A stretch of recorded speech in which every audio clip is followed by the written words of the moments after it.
Welcome one and all to Last Stop Penn Station podcast featuring Cary Silkin and Ian Riccaboni. They dive deep into Cary's wealth of stories, and no subject is off limits.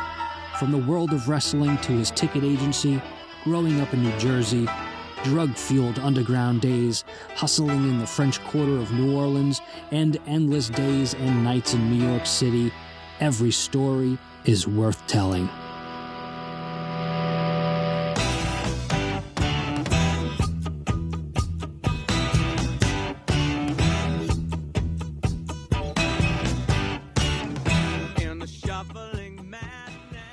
Hello and welcome everyone once again. It is another edition of Last Stop Penn Station. Thanks so much for joining us. Ian Riccaboni, our guest of honor, Cary Silkin. Cary, this is kind of an off week for us because as you're listening to this, I'm in the bubble.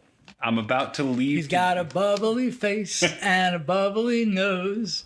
Mr. Bubble. Did you ever see that? The commercial? Yeah. That one ran a little bit in my Saturday morning cartoon days. But right now, I'm as you're listening to this, I'm probably loading up into my car. I've probably been quarantined for a couple days, so it's going to be nice to get out of my room. The ROH bubble, we talked about the precautions. And about to arrive at the arena, get my temperature done and all that fun stuff, and then call some action with Caprice Coleman. So to make sure that we gave the fine listeners of this program some content, we're going to do a fun one today. We're going to talk about collecting. Good. Yeah. I've been a lifelong collector, but I'm going to let you lead the way on this. Sure. And how this came up was... wait a minute. I'm not going to let you lead the way. I'm going to ask you a question. Sure. Have you been a lifelong collector? I mean, from childhood. Yeah, absolutely. I can, as I'm sure you probably can with some of the baseball card things, I can remember, I still have things from my childhood. I can tell you where I got them, about when I got them, when I was 3-4 years old. The locations that no longer exist, like Woolworths in Hellertown, or Clover in Whitehall, Pennsylvania, or C.C. Harris in Cranford. Yeah, and that, or Laneco, the grocery store chain. I used to get all my magazines there. They used to have. Did they have any candy stores? Like, what to me a candy store was a soda fountain. AJ, maybe you've seen this in your day. Like a store that had newspapers, cigarettes, candy, candy store, but they would have magazines and often just a counter.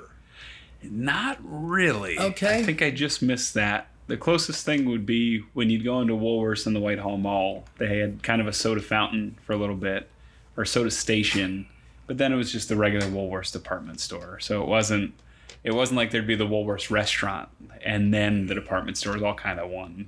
And the good candy stores would have not only baseball cards, magazines and baseball cards, but they would have whatever other cards were, obviously sports cards, football cards, which weren't nearly as popular as baseball cards.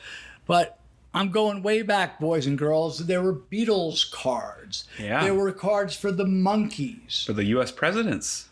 The presidents. They had historical stuff and Batman. Mm-hmm. And I'm sure as the years went on, I know I'm talking ancient history here, they would have...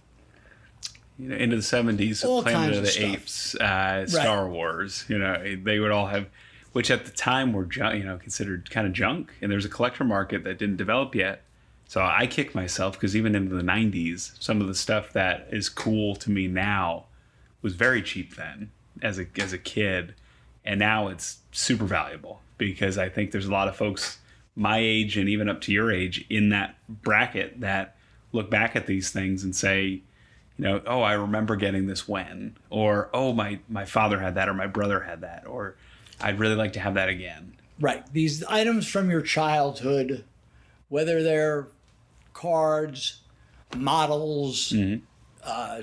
Certain toys, magazines, whatever your fancy was, I see most collectors I speak to and have spoken to seem to gravitate back to their childhood for their deepest love of, and even before their childhood, as you have this wonderful pile of 1955. Even I wasn't alive. Right.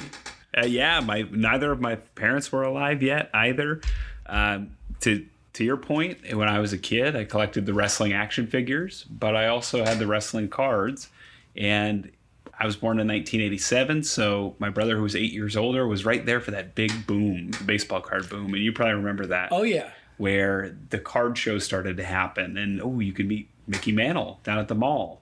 And it sounded outrageous then. It was $25 to meet him, but now, you can't buy that kind of opportunity, obviously. And what was your first collectible fetish?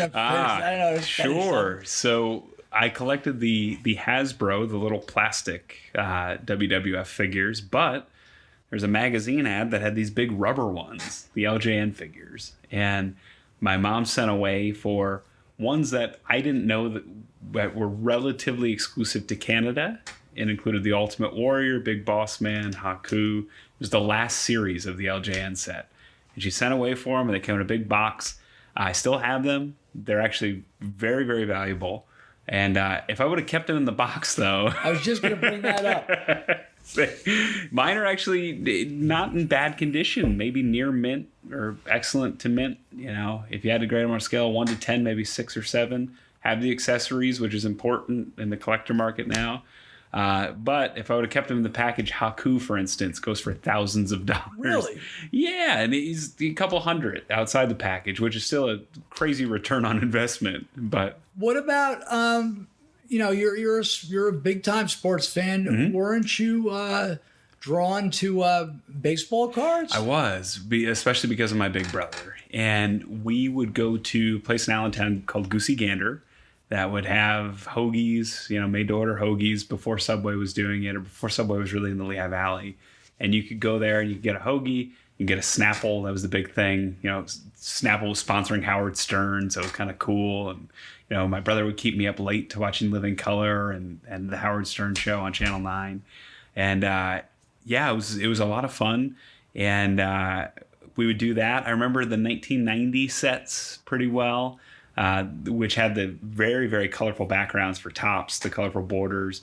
And then the 91 set, by then, my uncle bought a pizza. He bought a pizza restaurant, pizza place, Riccaboni's Pizza, down on Broadway in Bethlehem. Okay. And by then, he had a pinball machine that would shoot out baseball cards. Really? Yeah, it was a pinball machine that it had the 4 bases, and if you got there were certain places on the board that if you hit them, it would shoot out baseball cards. And that was the 1991 top set that he would put in, and he got there's different ways cards are packaged, as you know. There's wax packs, there's cello packs, there's rack packs, which are the three that go down. He would get the vending boxes that were intended for the vending machines, the big bright blue ones with the red writing, and he would load the machine up, and he would just let us play for free on that pinball machine that would shoot out baseball cards. That's so cool. Yeah. Now, at the time that you were collecting the cards, was when in 81-ish, Topps had a monopoly pretty much. Right. So I'm going to get called out on this. No, I got you. But in the 40s, 30s, 40s, 50s, there wasn't contracts. Right. And there were Bowman, there were Fleer, mm-hmm. there were ice cream companies. There was Red Heart dog food. I have a beautiful Mickey Mantle Red Heart. That's a very, very tough one for folks that collect Mickey Mantle. Yeah. And Post cereal.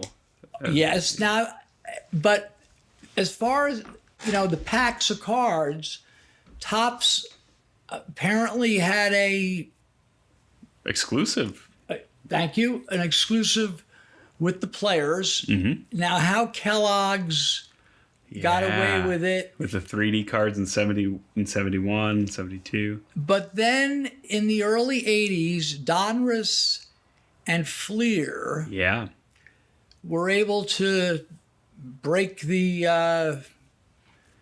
monopoly that Topps had.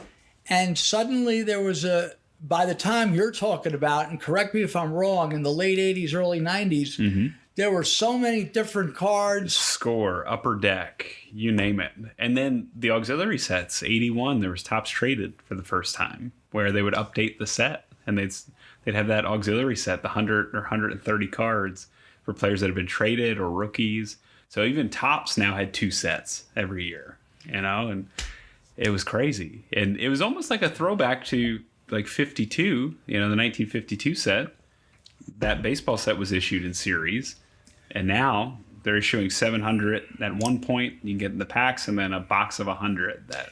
Yeah, so boys and girls, back in the olden days with baseball cards, football cards, cards that had many hundreds, they were issued in series. So I would remember, the new baseball cards are out, right? And running to try to buy, asking my dad for a quarter. They were a nickel a pack.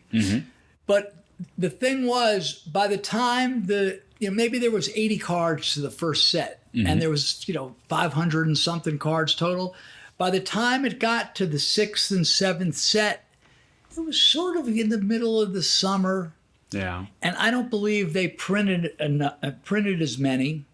So the high number cards became the rarest. It had to do with the print count. Yeah. Because the first run of Topps, like in the 52 Mantle, it's number 312 in the set, right? Right. And so there was certainly not many of those printed. But the monopoly gets broken in 81. The floodgates are open, and it leads to all kinds of craziness. People can now have a couple different cards of their favorite player from the same year, yet alone over the course of his career. So I collected Mike Schmidt, and I collected Ken Griffey Jr. Obviously one had just retired, and the other was just about to become a superstar.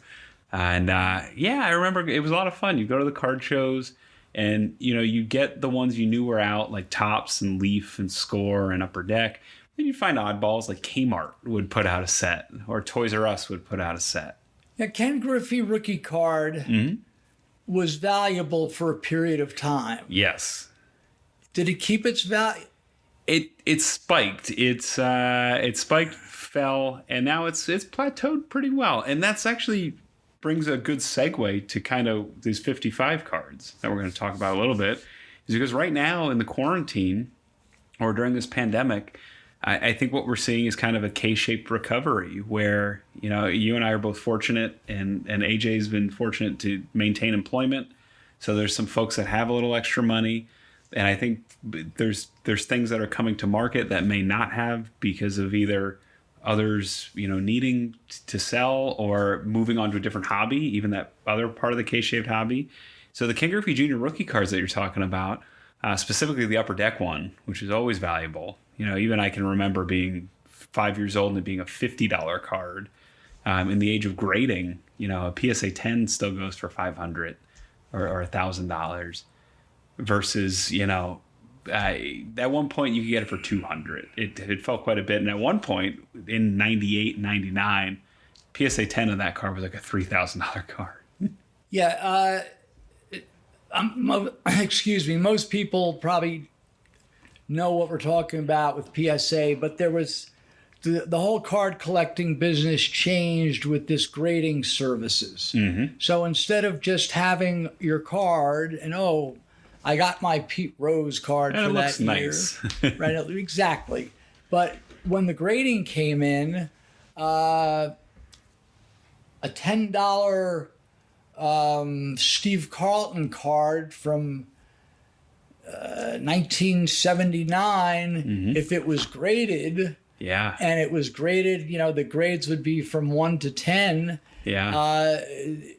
brought tremendous value, Sure, because the grading is by a third party, and the biggest one right now, and for a long time, has been PSA, Professional Sports Authenticator, and it's a lot like coin grading, where you can have something that, if it's not graded, might sell for $5. But like you said, if it's centered, the placement of the photo on the card relative to the border, the centering, right, it plays a big part on it. If it has 4 sharp corners, if there's no staining from the, this is going to be a throwback, but from the gum, if there's no additional staining from the printing, and that's, what we're going to be talking about a little bit with these cards. They have a bad habit of having print stains. But yeah, there's a lot of these things that go into them. And you pack your cards up, you put them in a very specific type of top loader called a card saver. You send them in, and you can pay for expedited service to get them back in a couple days, or if you send the economy service, it's a couple weeks. Then you get them back, and they're graded, and you go from there. And there's been different ways to collect, which actually has heightened some of the demand. So if you like Ken Griffey, you can go onto PSA's website, and you can enter all of your cards, and it will put them in the Ken Griffey collection. And it will tell you how you rank against other people that collect Ken Griffey based on rarity, based on grade. And they call it the set registry. And you can do that for specific sets like the 1955 Wrestling Parkhurst set, the 1952 set. If you only like Mickey Mantle, and specifically 52, if you want to do that. So, yeah, a lot of ways to collect now. Yet there's nothing wrong with just collecting non-graded stuff. No, not at all. My card collecting started, my dad was a bartender, and one of the beer companies, might have been Pabst or Ballantine was like... Yeah, Ballantine has cards. Yeah. Well, they didn't have... They had cards, but they also had like these 5x7s, and they were black and white, and they had the Yankees, the Mets, and for some reason the San Francisco Giants. If the Giants were still in New York, it would have made sense, but that's what they had. Interesting. So my dad, it was friends with these beer distributors. He brought home these 5x7s, and I don't know what possessed me to do this, or it was my dad's idea. Let's staple them on the garage and sort of make a nice display. Mm-hmm. So as I started collecting, for me, was like when I was 7, 8, 63, 64, I would collect these Topps cards. And at the time, there was no talk of value to these cards. Right. So, plus I was able to trade with other kids that had older cards.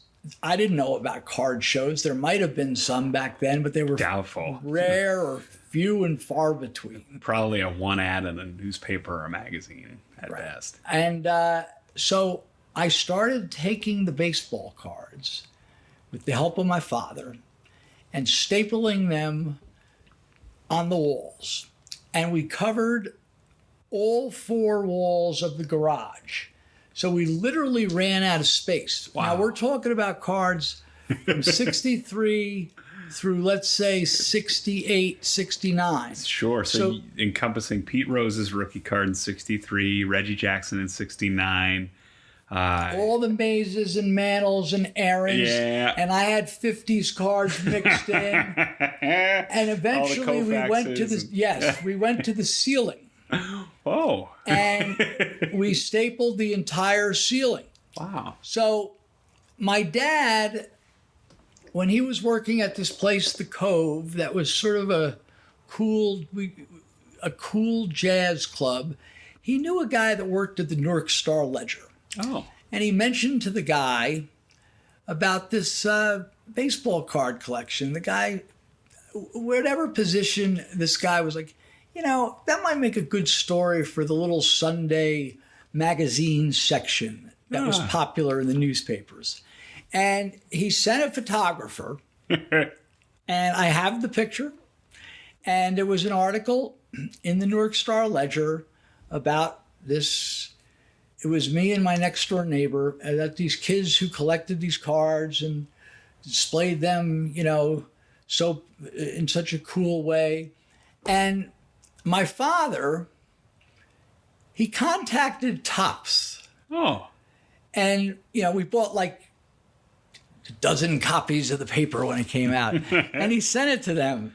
You know what they sent me? What's that? A box of cards. Oh. It was like one box of cards. That's nice. But, that's a nice gesture. So besides my baseball card collecting, I also was a music collector. Okay. You know, because albums, my love of music, of album collecting, I had like, you know, some early Beatles albums. Mm-hmm. And don't forget my father's friend Frankie, who had that record store. Oh, right. So I would have, you know, and thanks to my cousin Mike turning me on to FM radio when I was about 12 years old, I was listening, you know, it wasn't, you know, Philly had MMR and YSP. Right. New York had WNEW FM. Mm-hmm. WPLJ was a rock station. Yeah. And so I was listening to Hendrix, and I was listening to Pink Floyd and Zeppelin. And that's another thing that's so missing from the world of art, the beautiful album covers that existed. What's interesting about that is there's the gateway's bigger than ever if you shop at Target or Walmart, because the vinyl's back. I know. But it's all the classic albums are just getting re-released, and if to even know what the new ones look like, you would have had to be introduced on streaming, or, you know, so you really don't even. There used to be a rush, even with CDs, walking into the music store and seeing, "Oh, what's that?" And you'd walk up to it, you'd pick it up, you'd look and see, you know, what new album was coming out. Well, when cassettes and 8-tracks and eventually CDs killed the albums. Mm-hmm. And all that beautiful artwork, you know, and being able to, you know, either have a single record, or sometimes they'd open up, or all kinds of variations. So much classic artwork, depending on who you liked. Yeah. And when the CDs came, it sort of sucked, because the artwork of the bands you loved had been reduced to this little, 3x4? Which is kind of ironic, because here we are talking about trading cards and the iron. But you're used to, it's obviously different because you're used to such a large square. Yeah, so real quick, and I'm going to let you talk about these wrestling cards that are so beautiful. During my rough times, which we've been going over lately, of the, my high school years and getting involved in drugs and blah, blah, blah, and all these rock and roll stories, a strange thing happened. And we had just done this 1982 two-part saga, Jethro Tull thing, and we were talking about Rush 1980. In 1981, in a desperate effort for me to make some money and not really have to work, is when the Fleer and Donruss sets came out. Right. And I don't know how I found this guy, but I found this man. And he was in Elizabeth, New Jersey, home of Jay Lethal. Right. And I don't know, maybe it had to be a little classified. I sell baseball cards. Mm-hmm. So I called this guy up and I asked him about what I had this idea. If I could make up a set of Yankee cards or Met cards and put them in a little binder and go to the game, right? Yeah. Maybe I could sell them. Mm-hmm. So the opening day, so I found this man, and he was, you know, a complete set of Donruss at the time might have been $12. Mm. He was willing to sell me. He would break the sets up and sell me the 28 or 30 Yankee cards for $3. And so I bought, like, I don't know, 50 sets from him. Mm-hmm. And I put them into, you know, the classic plastic sheets. Mm-hmm. And I got the cheap, like you would do for a school report, the little binder. And in 81, opening day, and all this led me to meeting Bo and getting in this. Oh, right. And I went up to Yankee Stadium. Guess who was one of the people that went with me? Double O. No way. Yes. Wow. Double O went with me. And we went to opening day at Yankee Stadium. Now, this is years before my ticket scalping. Yes, I was a seasoned, horrible, suburban, shit-ass drug dealer, but I didn't know anything about vending on the streets and what's involved. And we went to that opening day at Yankee Stadium, and I remember Bobby Mercer hit a ninth inning walk-off home run. Wow. And I was trying to sell. I'm standing out there before the game.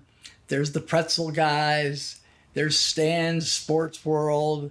And there's the people selling the Yankee souvenirs, the legitimate people. Mm-hmm. And I'm trying to sell these for $10. And I think I sold like 3 or 4 of them. And when the game ended, it was such a, I think the Yankees might have been losing 4-2, and it was a 3-run bottom of the 9th walk-off. Mm-hmm. Well, we ran out, and the old plaza at Yankee Stadium, you know where the old bat was? Mm-hmm.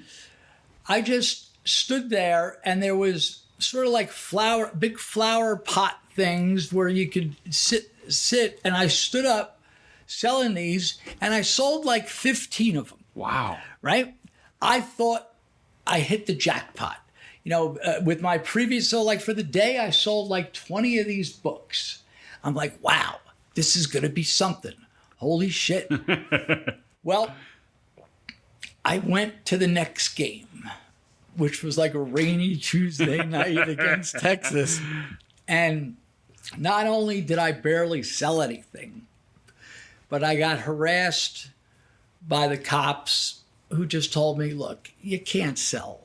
You got to be down the street. I'm on Yankee property, which led me to going up to Bo, who I didn't know yet. Bo had a souvenir store in front of the bowling alley, and I showed him my product, and he bought a few from me. Nice. And I at that point, I knew that I couldn't sell in front of the stadium, and I knew not to go during the week. So I went for the next few weekend games, still early in the season. And I would only sell like 4 or 5 or 6. And I would see Bo, I would go back to Bo, and I asked, and he says, hey, I sold those. Can I get another 10 of them? Oh, wow. Right? So I struck up this relationship with Bo, and I had an extra idea. My old baseball cards that are stapled. There's 63 Pete Rose rookies. Yeah. There's 65 Mays. There's Bob Gibsons. There's Tom Seavers. There's all these, but they're stapled. All right. So I got a staple remover. Wow. I got 2 pieces of wood. A friend of mine helped me, a folding board. Mm-hmm. And now I had not only the cards in the little binders, but I had these classic cards. So people would stop, and, I knew where to stand, where I wouldn't get arrested or harassed. And I was selling cards that were booking at the time for $40 for $5. I mean, they're stapled. Right. But it was cool, and I did that, and then I went out to Shea Stadium. And I did the same thing. And Bo had a store at Shea also, which we've talked about, at the end of the 7 train. Mm-hmm. And I got harassed at Shea Stadium, not only by the cops, but by the guys that sold pretzels. Oh. And Dustin knows these guys from being in the bootleg T-shirt business. There's a guy, Little Mikey. He controls the pretzel. You ever leave a show at the Meadowlands and suddenly there's pretzels? Everywhere. Right? And the same thing in Philly. To this day, if you leave the First Union, yeah. They just appeared. Yeah. So little Mikey ran that racket, and little Mikey had an inn at Shea. He didn't pay. He paid the cops, or gave them whatever they wanted. Well, when little Mikey saw me at Shea selling, and he's not selling baseball cards, he harassed me. And eventually, between now knowing Bo from both places, Bo offered me, he says, look, why don't you just forget about those cards? Mm-hmm. You could work with me. Like Bo's store, he didn't have like a hawker out front. Mm-hmm. So in the beginning, I would go to Yankee Stadium and I had the cardboard up, but I was also selling his T-shirts, and I wound up, working full time. He was kind enough, in my raggedy ass condition that I was in, to give me full time employment at Yankee and at Shea, which led me to, the whole ticket game, right? So on and so forth. So it's just interesting how the baseball cards played into Ring of Honor, right? Yeah, it all led you there. Yeah. I mean, for me, that's a big reason I think I was a wrestling fan so young, was because you see these huge human beings that you can't even imagine, on the TV, but then you can have them in your hand and you can do what they're doing on the TV. Well, when you were doing the figures, mm-hmm. I was in poor condition, but I was in my, when did they come out? Like in 90, 91. Wait, I'm talking about the figures, the big rubber ones? Not the big rubber ones, but like the sort of 6-8 inch. Yeah, those came out in 90, 91. Okay. Yeah. Yeah, so I just stayed away from those. Yeah. And I really didn't get involved in wrestling cards, but I always collected wrestling magazines. Ah, okay. And I held on to them. I'm going to give you the floor back here eventually. But in the 90s, when I cleaned up my act, I wanted to recreate my baseball card collection, at least Yankees. Mm-hmm. And that's when there were these local cards. I was living out here. Yeah. And I forget the guy's name that ran all those card shows. Oh, they would be everywhere. They'd be at the Westgate Mall, the South Mall, the Lehigh Valley Mall, the Whitehall Mall. 1 week they're at Palmer Park Mall. Palmer Park Mall, yeah. And there was one man, and I got to know all these card guys. So for me to buy a 1961 Mickey Mantle that was run over by a truck, right, was okay with me, just to get that. And I tried to recreate, and I still have them. Right. The Yankees that which I invested in the 90s. Never had them graded, but I should. Yeah. And that's just something, I like the way they display when they're graded. I don't particularly, so we have in front of us this Luthez, and it's a beautiful card. He's doing a short arm scissor, which is a very old school move that we've seen a lot in the Pure tournament. Is graded 5, and it presents well. It's centered okay. Again, that's the positioning in relation to the border. But the 3 of the 4 corners are dinged. But how much difference would there be between this and a card that was graded an 8 or a 9, right, let alone 10? This was a $30 card. If this was an 8, it would be $300, $400. But you have a Thez. I have a Luthez, and I have the Buddy Rogers rookie card. It's PSA 2, but it was $65 versus, if it was even PSA 5, maybe $200 or $250.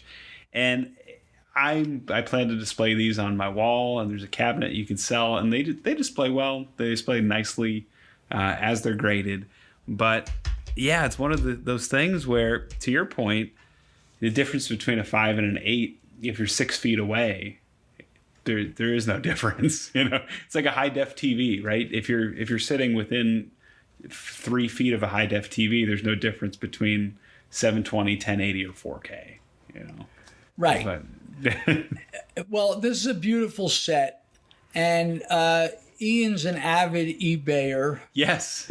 I was talking to our producer AJ, we were busting his chops about his National Geographic, but not only that, he mentioned to me that He likes to collect some Tom Waits stuff. Oh, okay. And some Primus stuff. Mm-hmm. And,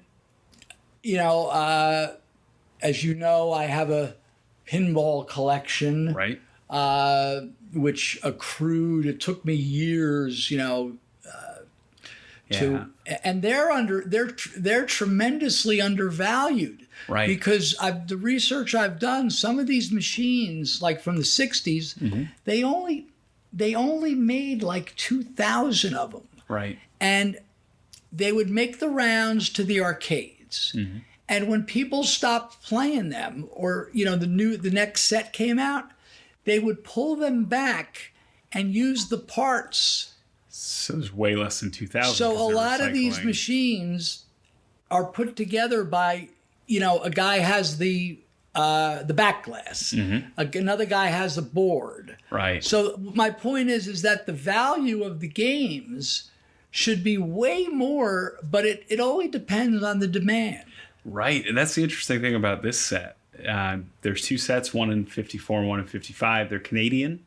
Parkhurst specializes in NHL cards. They're one of the few companies to be in that market in the 50s. And it's really interesting to me because these were only available, not only available, they were primarily available in Canada. Probably very primarily. Yeah, and there's English and French text on the back, which is pretty neat. But because Montreal and Toronto were two of the biggest territories in the world at that point, they had all the major stars come in. So in this set, Luthez, Gorgeous George, Bobo Brazil, Vern Gagne, which is one of my favorite cards. He's very proud. He's in a very proud pose on the front. These huge names. Pat O'Connor, who drew one of the biggest gates in the history of wrestling. And in the 1961 against Buddy Rogers at Comiskey. I got him for $2.47, and just beautiful card, beautiful piece of history. And these are just out there and very underappreciated, very undervalued, and it's rare that I find something before it becomes or it may never become right. For example, the wrestling posters. Mm-hmm. I have a couple of these Madison Square Garden posters from the early 60s. It might be the only, seriously, one of the only ones in existence. Mm-hmm. Thus, you would think, shit, must be worth like $25,000. But it's, collectibles are only worth what somebody is interested. Yeah. If you have a rookie Mickey Mantle card, mm-hmm. That's booking at a minimum of in good condition. Let's just say $5,000, $10,000. Mm-hmm. Unless someone wants it, it's worth nothing. Yeah, and that's I think one of the important parts with collecting is really collect what you like. Because if you're planning on buying something, plan on having it around for a while. And during the quarantine, that's actually one of the things I've been doing is collecting this, but also clearing out the stuff that I don't look at. I put it on eBay.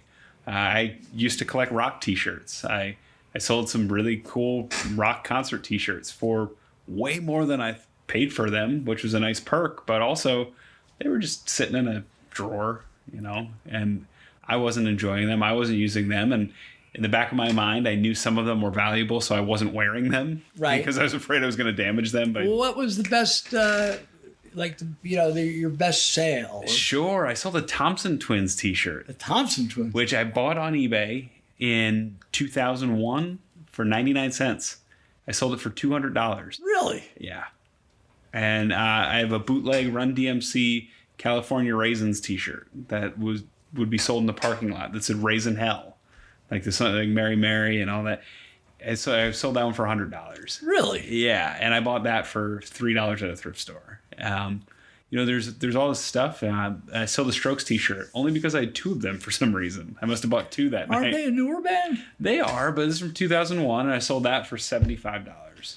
Interesting. Yeah, so there's this weird. With COVID-19, there's a weird market right now. Some of it's starting to come back down to earth, but right in that initial stage in April and May, that was really a seller's market. You could really get stuff for way over what I was comfortable paying, because I think a lot of people were bored. Yes. And I think the stimulus checks were still coming in, and there was still some optimism around employment, around things like that. The market's kind of cooled down a little bit, and that's when I decided to jump in with this 55 set, because where else are you going to get the Buddy Rogers rookie card or the Luthez rookie card? And if they don't go up in value, it's something that you enjoy. Right. I'll enjoy hanging it in my office, right? And being able to look at it and smile. And, what's really been interesting is when I get these packages from eBay, my wife Sarah says, "Ooh, who'd you get?" or "What'd you get?" And, we look up the guys and we figure out who they were, because I know who Luthez is. I know Buddy Rogers, but the great Doug Hepburn, he was Canadian weightlifting champion, but he's got this really interesting card. And even it spurred conversation with you and I, the Sharp brothers, Iron Mike Sharp's father and his brother. I didn't know they were the first big team in Japan. The reason was because they were San Francisco. I don't know if they were San Francisco based, but they worked the San Francisco territory, which was one of the first to have relationships with Japanese wrestling. We're talking about late-ish 50s, I believe. Yeah, right before Ricky Dozen as Ricky Dozen came through. And interesting enough, the back of the card, and I won't read the French side, I'll read the English side. They were big hits in Japan and now wrestle in California, where they reside. And both men are from Canada, they're from Ontario. But there you go. I wonder if young people are interested in collecting, like Dakota, AJ's son. Yeah. No? My 3-year-old is. He likes these blind bag, it's like collecting cards. They have these little tiny action figures from your favorite video game or your favorite show, and it's like opening a pack of cards. You don't know who you're going to get, and that's kind of the thrill of it. And it's the same idea, right? Of, you open a pack of cards, and for me it was, I hope I get Ken Griffey or the Phillies. Right. For you, I'm sure it was, I hope I get a Yankee or maybe Sandy Koufax or Willie Mays or. But yeah, so he's into SpongeBob. We're running around God's green earth during COVID. That's cool. Looking at the Walgreens specifically carries this very specific line box. Another odd thing about collecting, and I think everyone is going to relate to this, it's the chase. Yeah. Once you have it.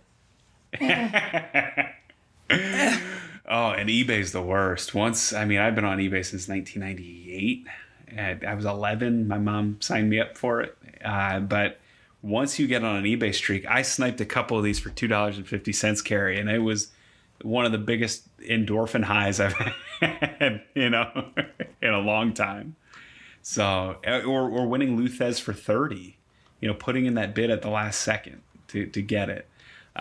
Another one was Bobo Brazil. Like I knew it existed. There wasn't one on eBay. I had an alert set.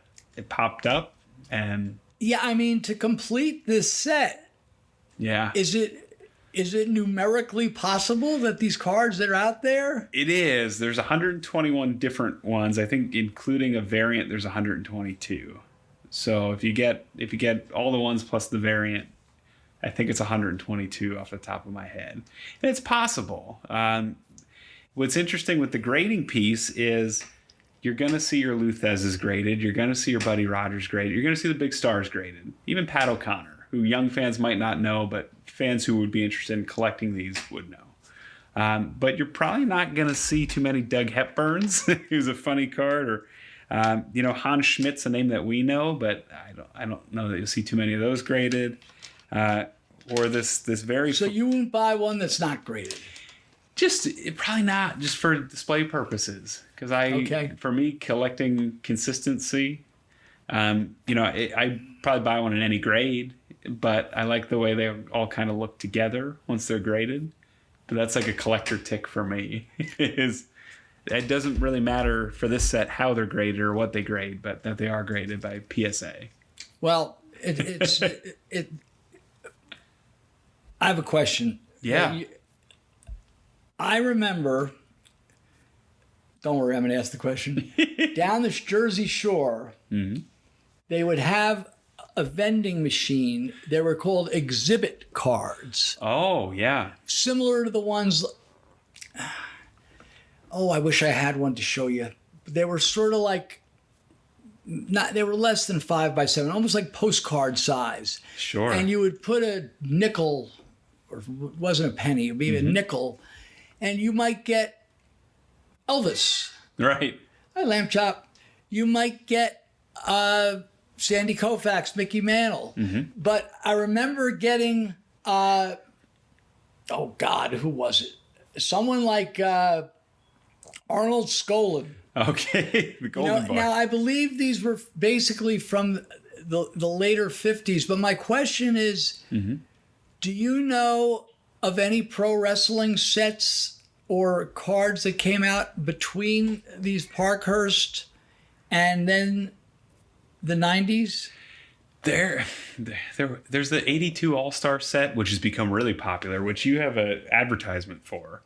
And that set's incredibly popular right now. That set's like on fire. It's got the Hulk Hogan, quote unquote rookie. Even though there's a Hulk Hogan from 79 that's kind of a magazine cutout, and some people consider that as rookie. The 82 All-Star set's usually considered his like rookie. It's got Andre, it's got Bob Backlund. So there's the 82 set.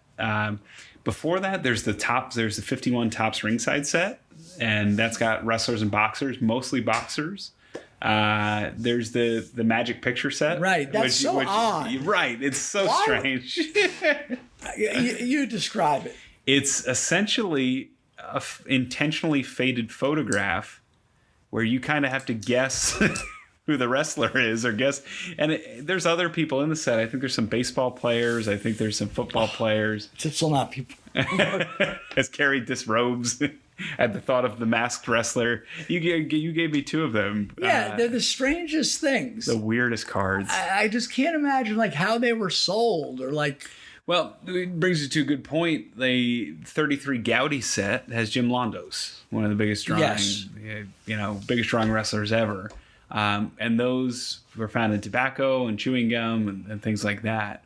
And there's a few here and there in the teens, but one of the first sets, a lot of people consider the ringside set the first specific wrestling set, even though it's all not wrestling.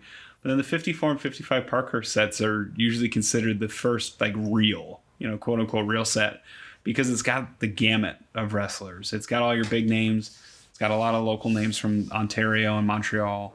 But yeah, those sets are kind of the first ones. And in between, it's slim pickings. You're seeing what's interesting now. Some of the exhibit cards, there's some cool ones on eBay. There's an Andre from 72 that I saw on eBay. Huh. That's it's a black and white, almost postcard size, but not really. I've seen a Harley race one pop up. They have them, what is that called? Sepia? Sepia tone, yeah. Yeah. So there's stuff like that pops up. The really cool ones that I like are some of the Japanese exhibit cards. There seems to be not more of those, but more variety. And you see a lot of Andres from those types of sets, and some Inokis. But it's really the reason I like the 55 set, and I think a lot of people like the 82 All-Star set, is because it's not just the big names. You have a lot of the guys that maybe history has forgotten, which is pretty neat. And I used to like that even with baseball cards. Yeah. And there were some.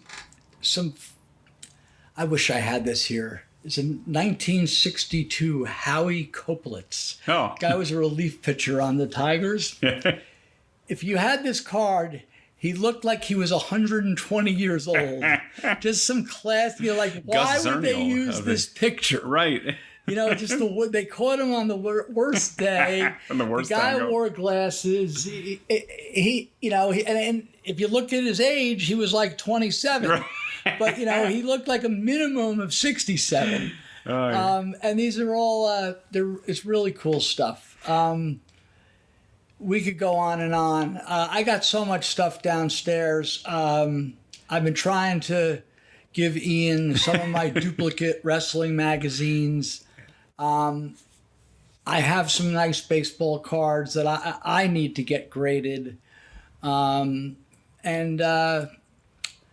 It's a good hobby. It's nice, clean fun, which we don't talk about often on Last Stop Penn Station podcast. Yeah, even if it's not an investment, it's a good spending of the money. It goes back into the economy, and especially on eBay, you might be helping somebody out that's looking to help their family or get rid of something that they've had for a while that they don't really look at or appreciate anymore. And by this time, the Ian Riccaboni figure has to be sold. Has to be. We're getting close if it's not. And, I've tiptoed around this. We're in talks of Ring of Honor trading cards, first time. I've been working with Ring of Honor to put together the set and the set lists. And so I know our designer has been working on them. I pitched some designs. The 89 top set is a nice clean white border with some bright colors on the nameplate. The 64 top set is a nice, again. You know it well with sort of like the block. The block letters on top that are very colorful. So those were some of the designs I sent for the inspiration. So maybe by the time this comes out, we'll see a prototype. But it looks like it's going to be 3 sets. It's going to be 3 series like we talked about, where there's going to be 1 series. It's going to be 25 wrestlers, managers, commentators, personalities, including you, Cary. You'll have the Cary Silken rookie card will be in these sets. And then from there, we're going to do 3 sets to make sure everybody is accommodated and gets a trading card. Is this going to include? I guess there would be a problem with Legends because they're with other companies. It depends. Depends on the legend, but we're going to. We've talked about reaching out to individuals that might be available that aren't currently signed somewhere. So, for instance, maybe Xavier reaching out to his family and commemorating Xavier's career, or reaching out to someone like Homicide, who was such a big part of Ring of Honor, who's not under contract, but would fit very well, and you can make a Legends subset. That would be awesome. We got to have a Julius Smokes and a Prince Nana card, right? We got to have a Christopher Street connection 2 cards on the first match in Ring of Honor history. Buffy and Mace, yeah. All of Special K represented. So this is in the works, or it's happening? It's happening. It's happening, wow. And this is the kind of the preview announcement. I know a lot of people have been asking for a long time. And I think the Ring of Honor office was caught pleasantly off guard. High Spots, who will be manufacturing these cards, put out the Ian Riccaboni trading card, part of their box service. You buy a box of wrestling merchandise. And I said, well, why don't we do this? Why don't we have our own card? So I put them in touch with High Spots, and that's how the ball got rolling. So it's pretty cool. Yeah, that's very cool. And a lot of good stuff going on with Ring of Honor. We won't spoil the Pure tournament. We're not going to spoil it. We can't. But there will be a watch party this Monday. Once again, please join us for that. And Ian will be in the bubble. I'm in the bubble as you're listening to this, most likely. So he's on eBay, scouring eBay. I have that alert. Anything under $5, Parkdust 1955. Let me know. Well, we could go on and on with this. Yeah. We will talk. I don't know if people are interested in this. I'm sure maybe we could do a video walkthrough of some of your posters at some point. That might be fun extra content. Because like you said, you have some one-of-a-kind things that no one's ever seen before. Your collection reminds me of Jim Cornette's. Anytime he shows videos of Castle Cornette, there are new things that I notice that are one-of-a-kind things that just don't show up. And this Briscoe Funk, that was not a title change, by the way. From St. Pete, and that's it's not the title change. No, but how many of their how many can there be? Yeah, I love the orange. That's like one of my favorite ones. The Bill Miller Bruno poster, and we replicated that, if you remember, right, with the first Liger Adam Cole match. Correct. Yeah. It was beautiful. Same color scheme also. Yeah, incredible. And the great poster you gifted me from the Allentown Fairgrounds, from Ag Hall. And our Madison Square Garden poster. Yeah. So, Very cool. these things got to be kept alive. There's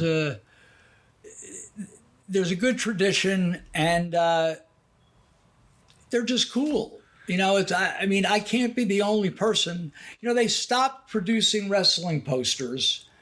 People say to me, I've had people come over here, some of the Ring of Honor, you know, my friends, whether it be Jay Lethal or, you know, the Bucks, and, you know, Tyler's been here, and Kevin Owens, Kevin Steen's been here. There's a ton of people that have been here. Mike Johnson and Jerry Lynn.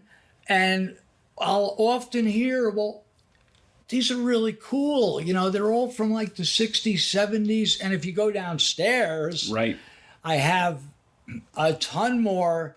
And once again, they're from the 60s, 70s, 80s. Cary, where are the ones like in the 90s? And they stopped making them. Yeah. You know, they stopped because the primary... You explain to the people why these were made, please. Sure. They'd be hung in storefronts. They'd be hung on telephone poles. They were to get your attention and to let you know that wrestling was coming, because it was cheaper than advertising on the radio. It was cheaper than advertising on television. And most of your sales came by word of mouth or from the wrestling fans that were interested and saw these posters. And a lot of it, you know, you have a Madison Square Garden one here. You have the Bayfront Center here, which are big venues. But this was from Christ the King High School. Let me ask you a question, since you're right. Yeah. The Atlantic City poster. Yeah. The big show. I love Everyone's the verbiage. waiting. Now, where were tickets on sale? Sure. They were at Angelo's Barbershop, and they were at the 222 Luncheonette on Pacific Avenue, and they were at the Trinidad Motel, which I'm sure was A plus establishment in 1950s Atlantic City, or early 1960s Atlantic City. Yeah. The wrestling posters were awesome. I love them. There's one. It's too bad we can't show the people, but I'm going to point over to the Eddie Graham, the Graham brothers. Yeah. I like the way at the bottom, with Chief Big Heart and Little Eagle against the Tolis brothers, they have the fingers pointing. Like, hey, look at this, in case you missed this.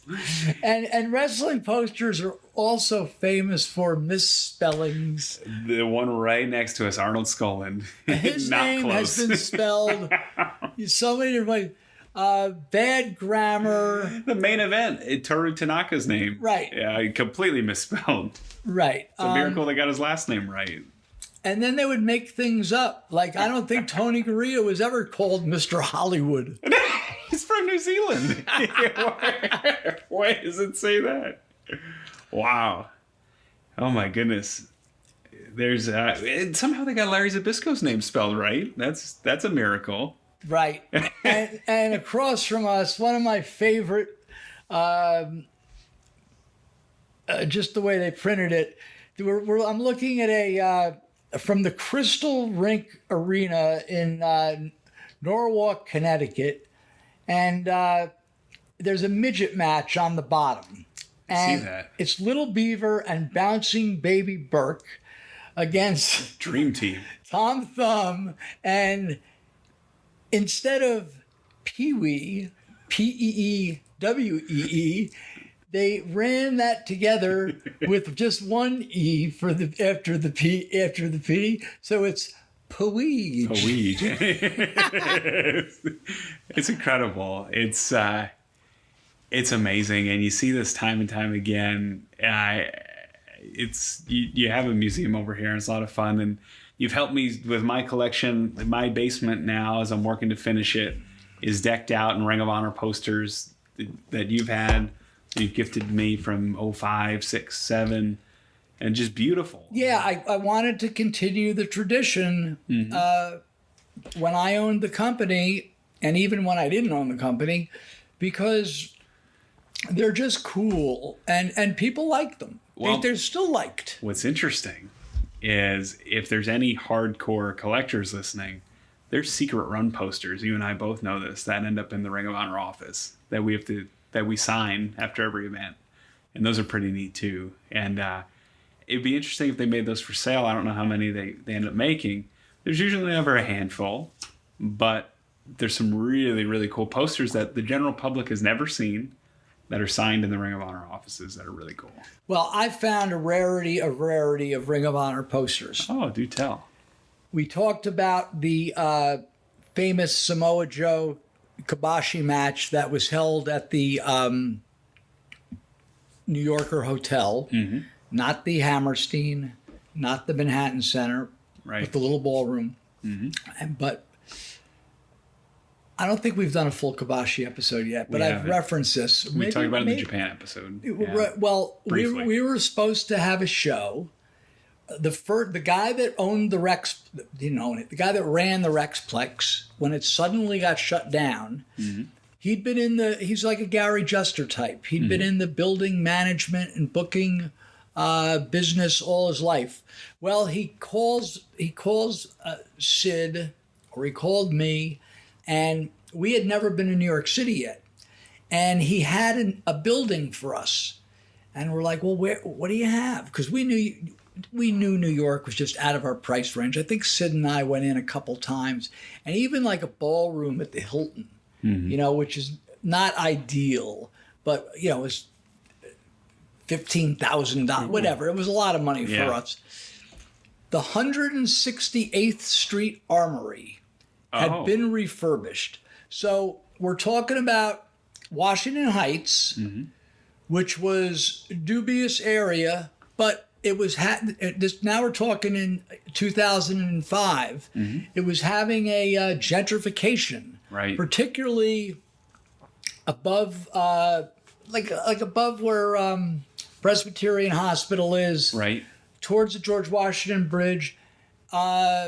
There's a theater that opened. I can't think of the name of the theater. That was like a Beacon Theater type theater. The neighborhood was very good. Well, this 168th Street Armory, it used to have, it was the size of like when they would have like the bicycle races from yesteryear. Like it was huge. It could have track and field meets. Oh my goodness. And we went up and we saw the building.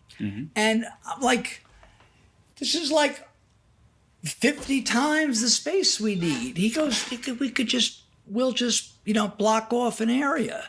So we booked it. And there is a poster. Well, the show never happened. He didn't get the permits.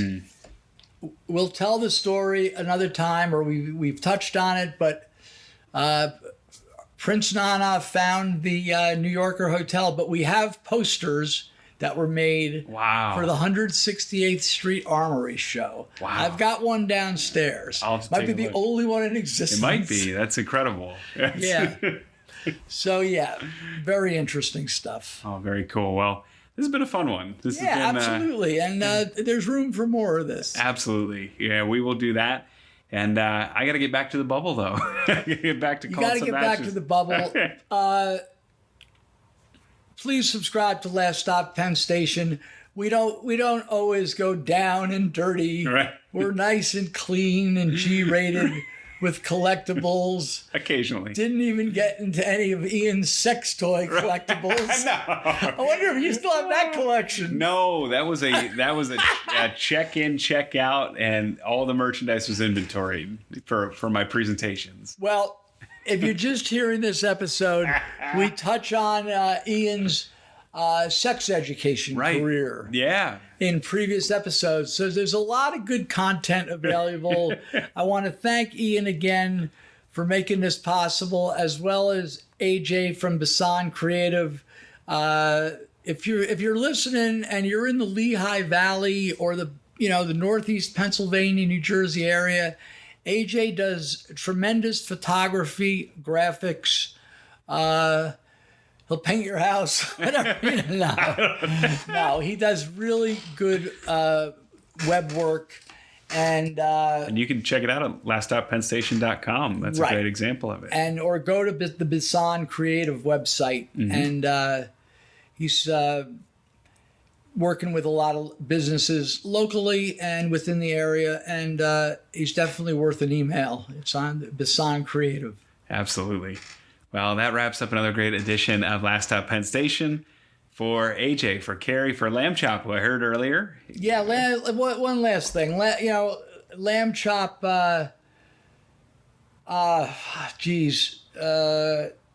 this episode's going to be coming out 2 Fridays from now, and this past Thursday, Lamb Chop, who's never been, my little cat, who's never been sick a day in her life, was having some problems walking, and AJ was kind enough. We took her to the vet, and she's 17, but she seems to be doing a little better. We're giving her the medication, and I'm keeping my eye on her. Her diet went from cat food. I went today. I bought her a roasted chicken. Real salmon. The guy says to me, "Well, what kind of salmon do you want?" This is like at Wegmans. Prime cut. Give me the best. Yeah. Because I got to mix this. The listeners can relate to this. Nothing worse than a sick pet. Yeah. And to give them this medication. So let's hope that the Lamb Chop, who's been with us since episode 1, hangs in there. She's a good girl, and we want you all to hang in there with us. And Ian, good luck in the bubble, and we're going to come back after the bubble with some new content. We have so much to talk about with Ring of Honor. We really haven't. Yes, we spoke about Pigface Stanley. Yes, we've spoken about a few of our other characters, from my ticket scalping days, but we haven't touched on Mama Pretzel. Yeah. We haven't touched on Mike Mountain, the mighty Jumbo. We really haven't gotten into Freddy the Weeper, right? And all these other characters, the Bernie brothers, the Sabu brothers, Phony Pops, and so many others. So we got plenty of fun stories coming your way, and a lot of wrestling stuff. We didn't get to our buddy Ric Flair yet, but that's going to come. We're dangling that carrot. That's going to come. But yeah, you have a safe trip. Oh, I appreciate it. Take us home. All right. Thanks, everybody, for listening. For AJ, Lamb Chop, Cary, I'm Ian Riccaboni. We'll see you next time on Last Stop Penn Station.